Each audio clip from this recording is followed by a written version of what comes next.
주신 말씀을 우리가 함께 봉독하시겠는데요. 오늘 말씀은 사도행전 2장 말씀입니다.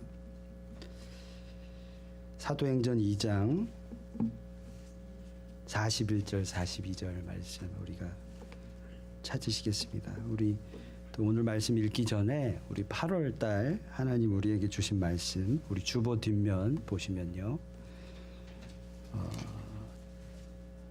오늘 이번 달 우리에게 주신 말씀 The word of August God gave us The verse John chapter 4:24 하나님 이번 달 말씀입니다. 우리 함께 읽겠습니다. 시작.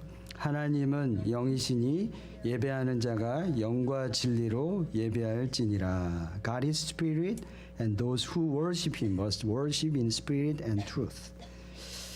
오늘 말씀 우리 같이 읽겠습니다. 사도행전 2장 41절 42절 우리 경외하는 마음으로 우리 다 일어나셔서 하나님 말씀 읽겠습니다. Let's all stand up with honorable mind. 우리 같이 읽겠습니다. Korean and English. 먼저 한국말로 읽겠습니다. 시작. 그 말을 받은 사람들은 침례를 받으며 이날에 신도의 수가 3,000이나 더하더라.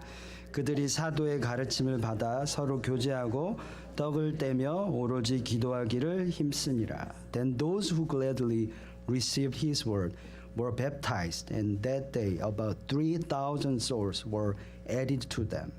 And they continued steadfastly in apostles' doctrine and fellowship in the breaking of bread and in prayers. Amen.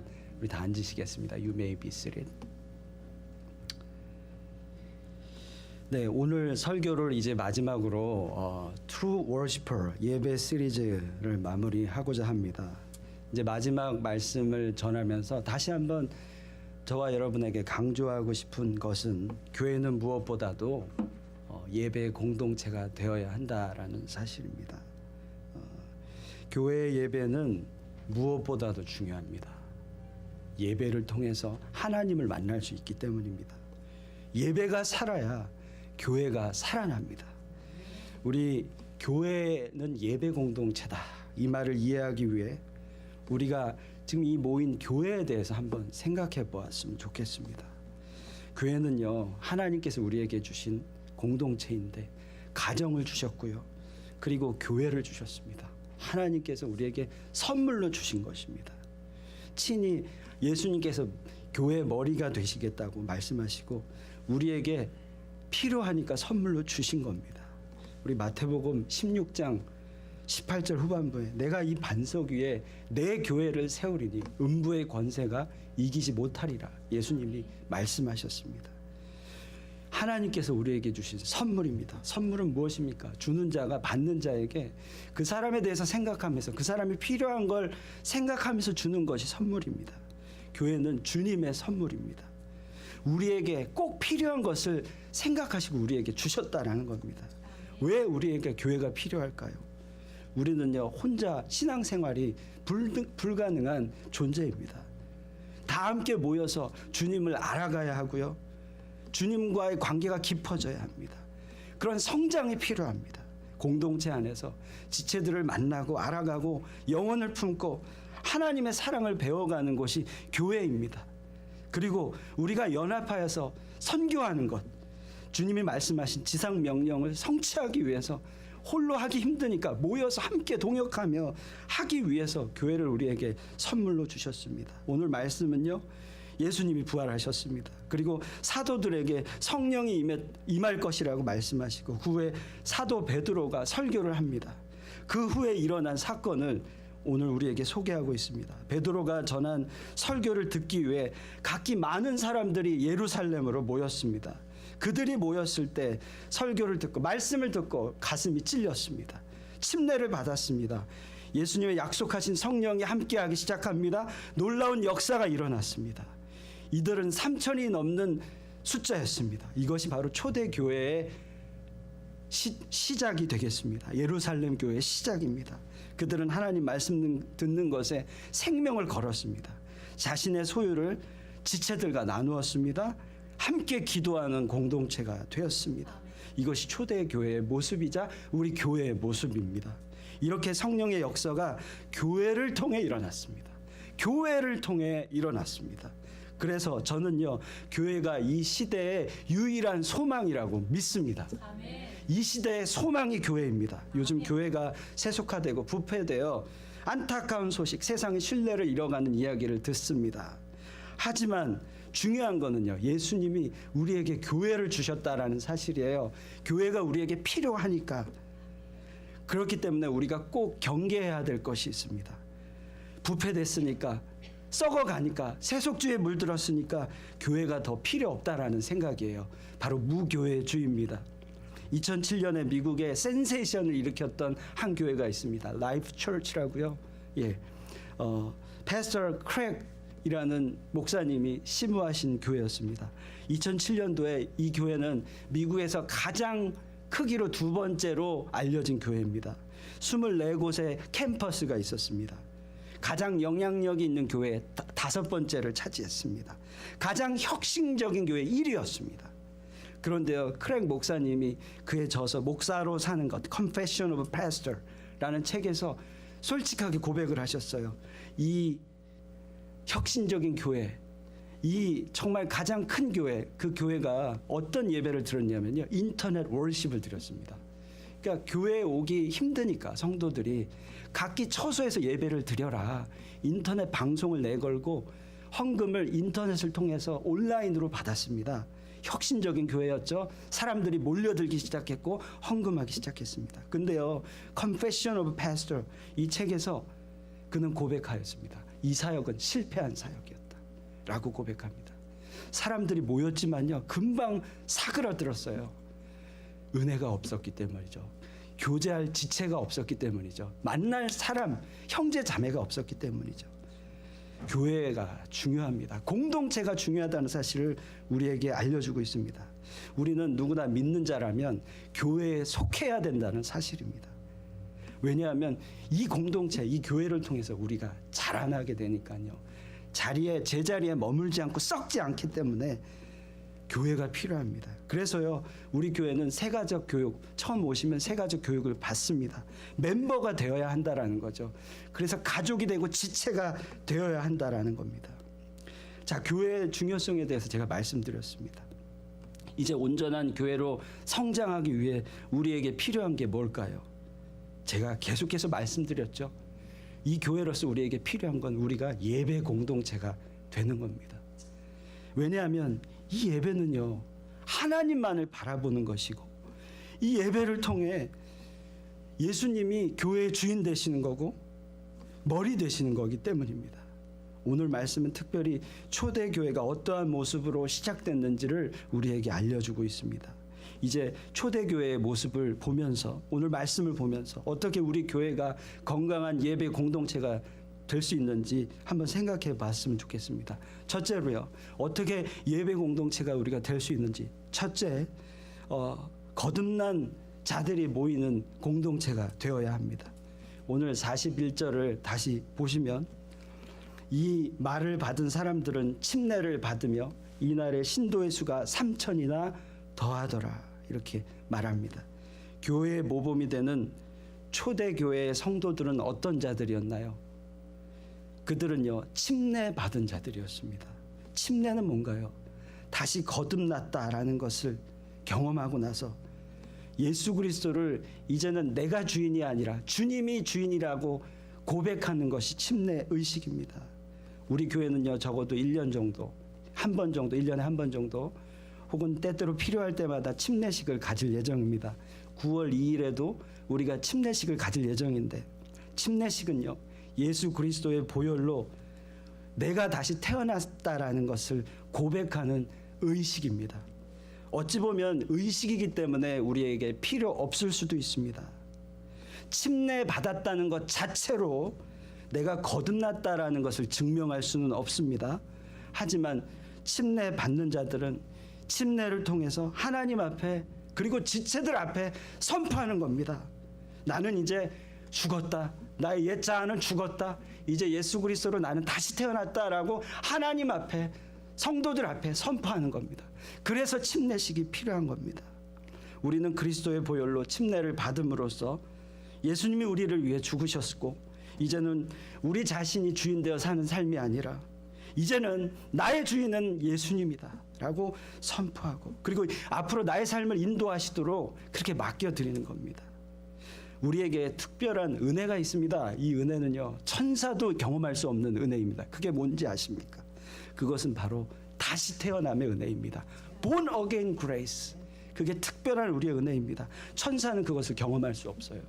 다시 태어남을 경험할 수 없어요. 그런데 우리는요, 다시 태어났다라는 걸 경험할 수 있습니다.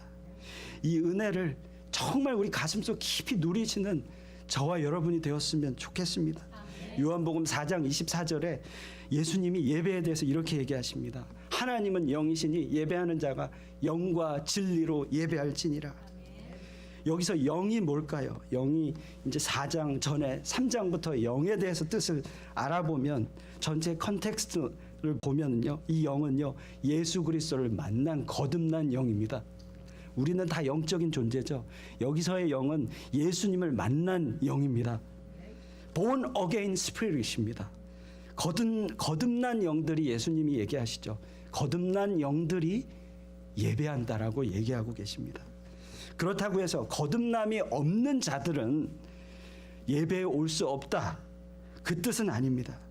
한 사람이라도 이 예배에 와서 주님을 만날 수 있도록, 하나님 창조주 되심을 알 수 있도록, 살아계신 하나님을 찬양할 수 있도록 예배 가운데 복음의 메시지를 선포하고 찬양해야 하고요.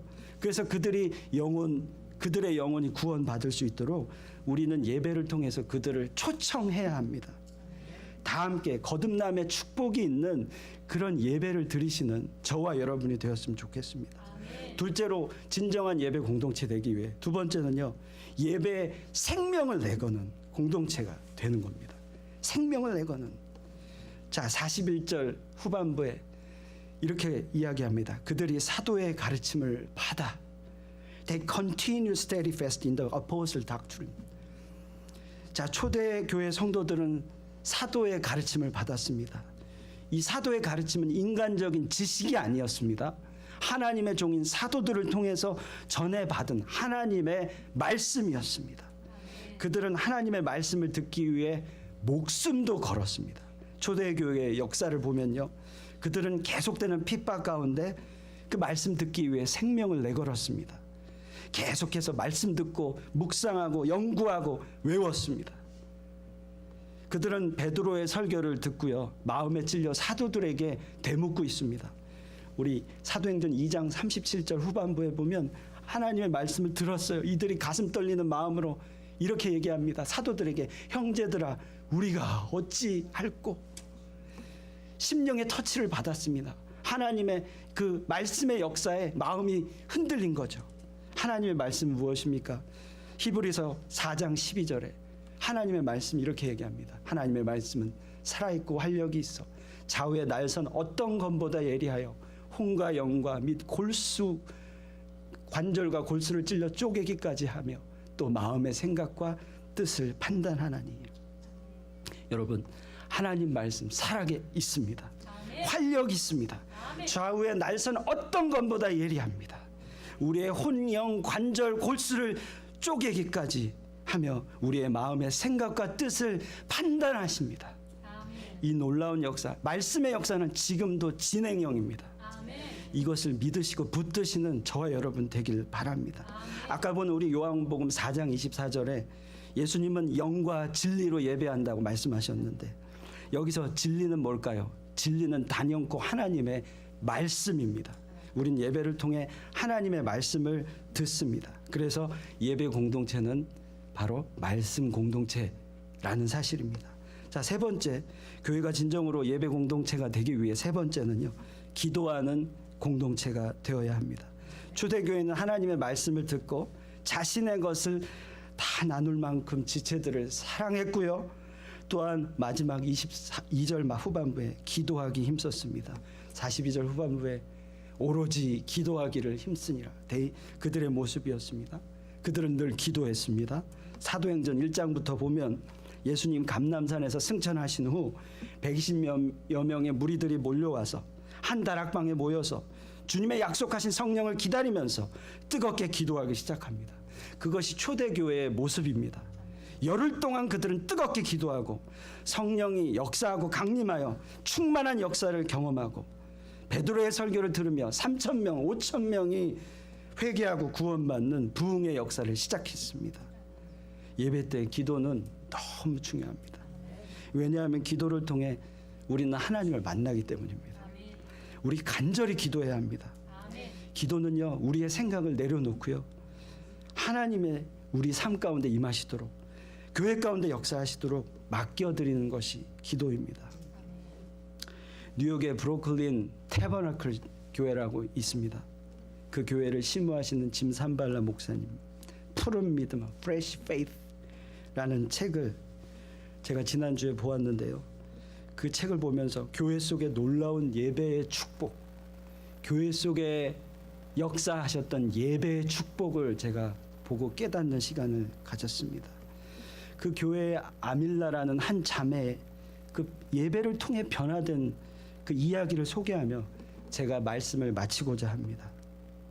어느 날 오후에 그 교회 부목사님이 짐 산발라 목사님을 찾아와 얘기했습니다. 목사님, 괜찮으시다면 이따가 저녁 예배가 있는데 오늘 오후에 한 자매님을 만나보시겠습니까? 하나님께서 그녀의 삶에 개입하고 계신 것 같아요. 그래, 그래서 만나기로 하였습니다. 그 다부지지만 좀 매력적이고 왠지 좀 아파 보이는 한 자매가 짐 산발라 목사님을 찾아와 이야기를 조심스럽게 시작합니다. 그녀는 빈민들이 사는 허름한 아파트 밀집 지역 뉴욕에 그렇게 자랐습니다. 그녀의 부모는 푸에르토리코 이주민이었고 아버지는 큰 호텔의 주방에서 일했습니다. 그녀에게는 온 가족이 함께 식사를 했던 그런 기억이 없습니다. 오직 가족의 기억은 부모님들이 싸우고 소리 지르는 것, 그게 가정의 기억이었습니다. 부모님은 돈 문제로 늘 싸웠고 가족들은 먹이고 입힐 만한 그런 수입을 벌지 못하였습니다. 생존에 필요한 돈은 있었는데 아버지는 돈이 없었는데 부족했는데 아버지는 늘 술 살 돈은 있었습니다. 그녀의 아버지는 술을 마실 때마다 그녀의 어머니를 구타했습니다. 그녀가 9살 때 그녀는 아버지에게 처음으로 맞섰습니다. 정말 화가 나서 아버지 엄마를 더 이상 때리시면요, 저 아빠 죽여버릴 거예요. 그리고 소리 지르면서 엄마는 이제 저 방에 가서 주무세요. 제가 이제 옆에 방에 같이 있어 드릴게요. 그리고 나서 그녀는 이제는 상황이 호전되는 줄 알았습니다. 하지만 그녀 일생의 최대의 충격적인 사건이 그 이후에 벌어집니다. 그날 밤 술 취한 아버지는 자는 방으로 들어와 그녀를 겁탈했습니다. 겨우 4학년 9살. 그녀는 아버지가 무슨 짓을 했는지, 왜 하는지 알 수도 없었습니다. 그날 밤이 어떻게 지나갔는지 모르겠는데 그녀는 비참하기만 했습니다. 그 후 계속 부모님의 싸움은 이어졌습니다. 싸움이 이어지는 밤이면 어머니를 보호해야겠다고 생각한 그녀에게 또 흉측한 일이 벌어집니다. 그녀가 아버지께 간신히 내뱉을 수 있는 말은 아빠, 안 돼요. 저 이거 싫어요. 그럼 아빠는 이야기합니다. 뭐 싫어? 그럼 내가 내 엄마를 또 두들겨 팰까? 그녀는 함정에 빠졌습니다. 그리고 아버지의 요구에 응할 수밖에 없었습니다. 아버지는 마치 그녀를 원하는 밤이면 엄마에게 싸움을 걸어 그렇게 술수를 썼습니다. 어느 날 밤은 아버지가 얘 이리 와라, 나는 너를 내 품에 두고 싶다 라고 말하며 달려들었습니다. 너 엄마한테 아무 소리 말아라. 만약 한 소리라도 하면 내 어머니 죽여버릴 거야. 그녀는 약한 어머니를 보호해야 하니까 입을 굳게 다물고 살 수밖에 없었습니다. 가정생활이 이르니 학교 생활은 어떻겠습니까? 학업에 집중할 수가 없었습니다. 공부 시간에 앉아있기는 하지만 선생님 말씀을 들을 수가 없었습니다. 하루는 아버지를 너무 죽여버리고 싶어 아버지가 부르면 침대 밑에 드라이버나 칼을 준비했다가 찔러버려야겠다고 다짐합니다. 그러면 또 이야기합니다. 아니야, 그는 내 아빠야. 그런데 그의 짓은 잘못된 거잖아. 죽여 마땅해. 이렇게 중얼거렸는데 번번이 용기를 내지 못하고 아버지에게 대항하지 못했습니다. 그녀가 16살이 되었습니다. 이제 가능하면 이 지긋한 집에서 떠나야지 계획을 세웠습니다. 그녀에게 탈출구는 오직 하나, 동급생 리차드라는 남자친구를 붙잡는 거였습니다. 리차드의 사랑을 받을 유일한 길은 그녀의 몸을 주는 길이었어요. 그래서 10대 남편 리차드를 붙잡고 결혼을 했습니다. 하지만 남편과의 부부 관계는 원만하지 않았습니다. 남편을 가까이 할 때마다, 남편에게 옆에 있을 때마다 아버지에게 당한 악몽이 떠오르는 거예요.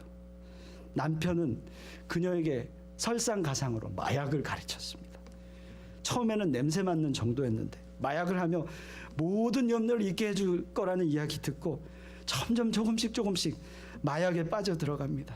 결국 두 부부는 몸과 마음을 망치고 가정은 1년 만에 깨지고 말았습니다. 홀로 남은 그녀의 인생, 바닥을 치는 인생입니다. 어느새 20대 중반이 되었습니다. 그녀는 마약으로 술로 찌든 인생을 탈출하고 싶었습니다.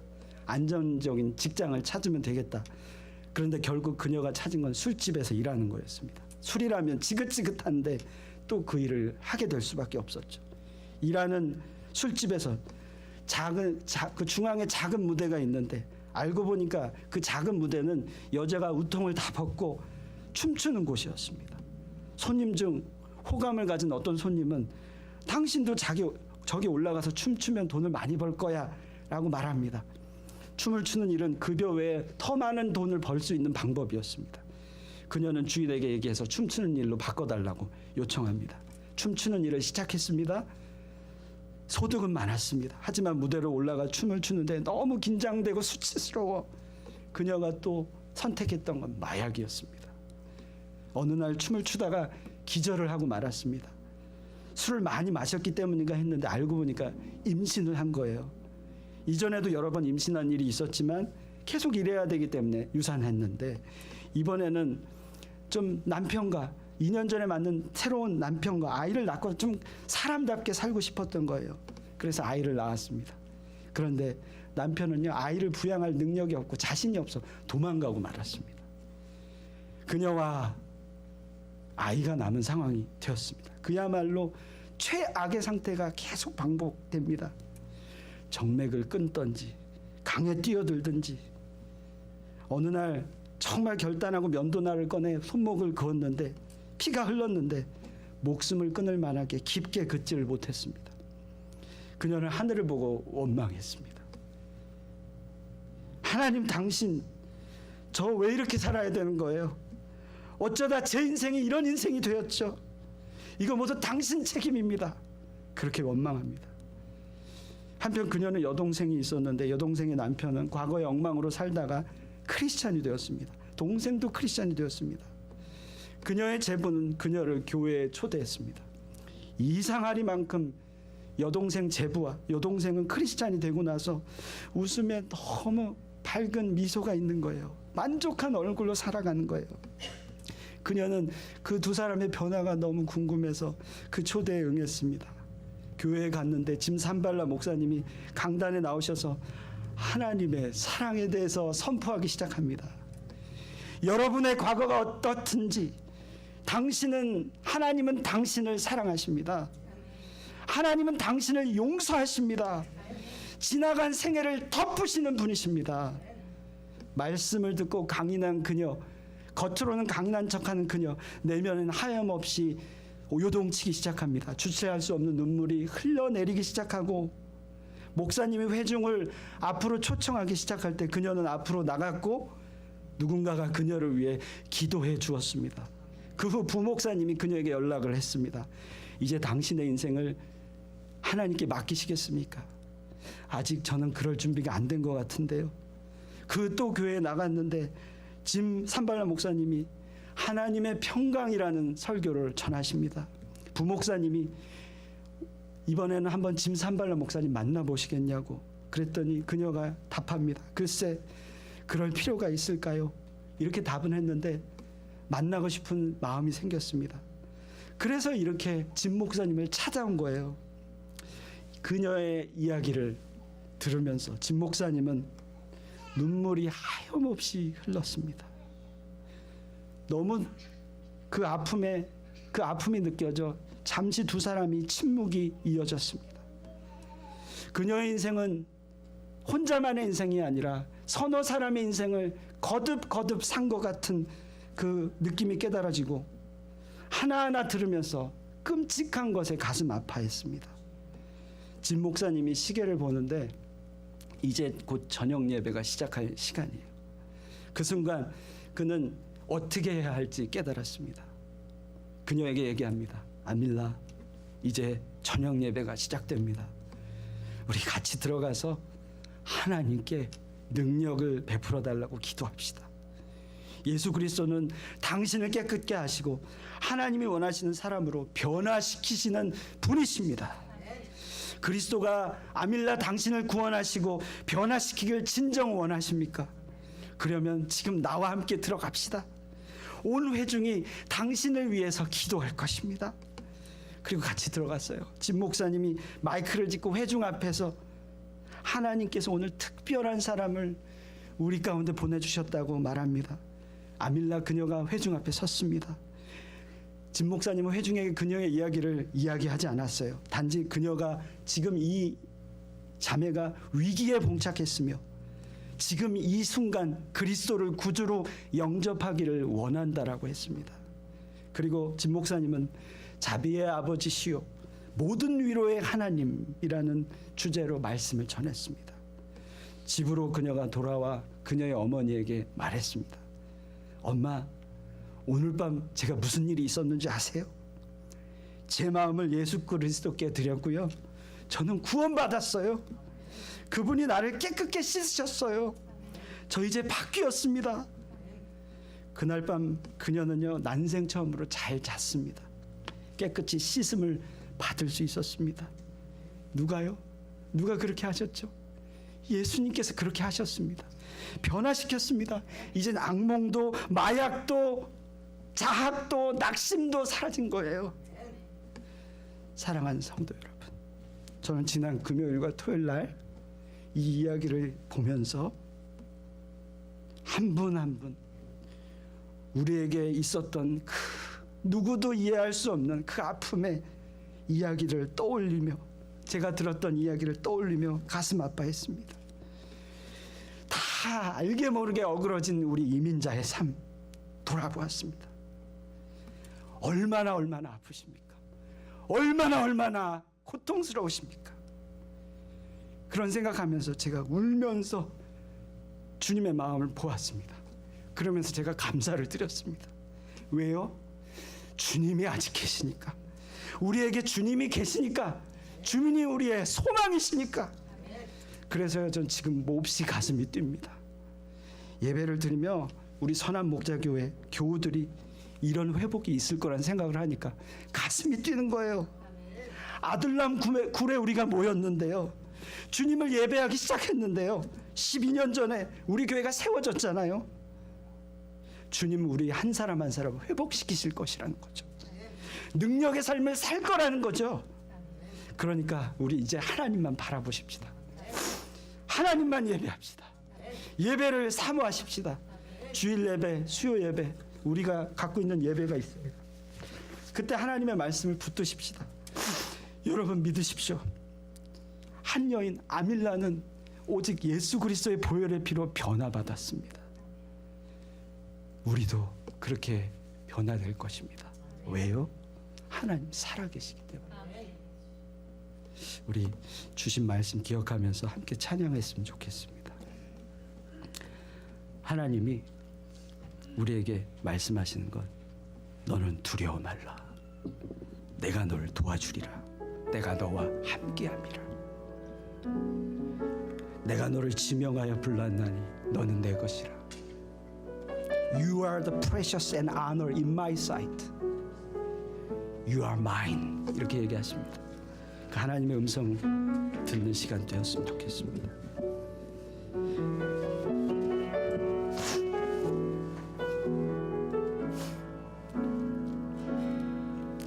나의 안에 거하라. 나는 내 하나님이 모든 환난 가운데 너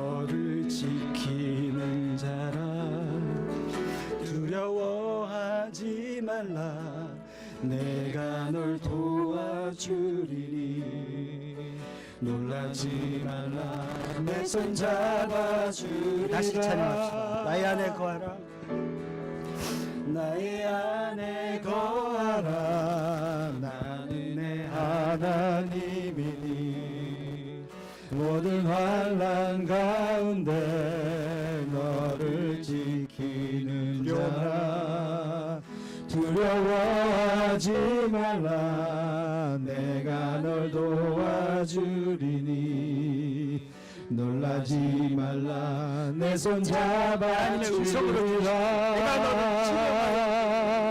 내가 너를 지명하여 불렀나니 너는 내 것이라 내 것이라 너의 하나님이라 내가 너를 보배롭고 존귀하게 여기노라 너를 사랑